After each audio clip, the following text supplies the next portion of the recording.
Keep going.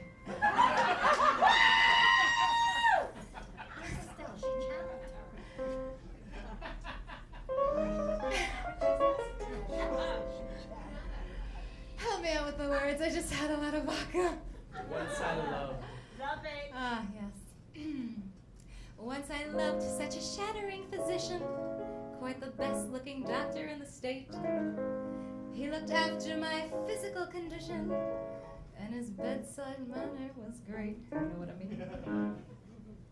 He said my bronchial tubes were entrancing. My epiglottis filled him with glee. He simply loved my larynx and would wonder about my pharynx. But he never said he loved me. He said my epidermis was darling and found my blood as blue as could be. He went through wild aesthetics when I showed him my lymphatics. But he never said he loved me.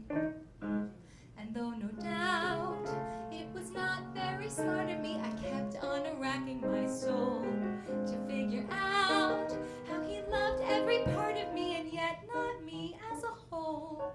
With my esophagus he was ravished, enthusiastic to a degree. He said 'twas just enormous, my appendix vermiformis. But he never said he loved me. He said my cerebellum was brilliant and my cerebrum far from NG. I know he thought a lot of my medulla oblongata, but he never said he loved me.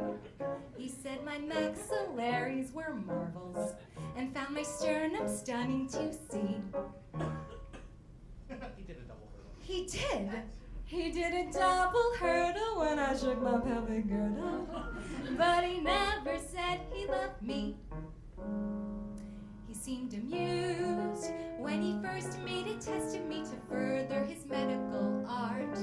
Yet he refused when he fixed up the rest of me to cure that ache in my heart.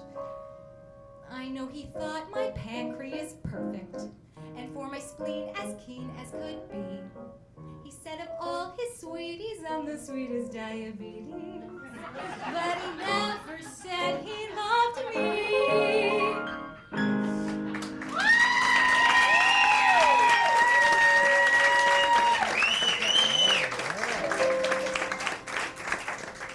He said my vertebrae was there showing, and found my cocciput coup gentil. He murmured molto bella when I sat on his patella, but he never said he loved me. He took a fleeting look at my thorax and started singing slightly off-key.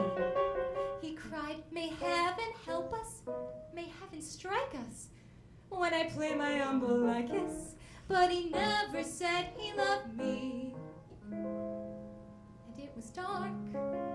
I suggested we walk about before he returned to his post. And in the park, I induced him to talk about the thing I wanted the most. He lingered on with me until morning, yet when I tried to pay him his fee, he said, "Why, don't be funny, it is I who owe you money."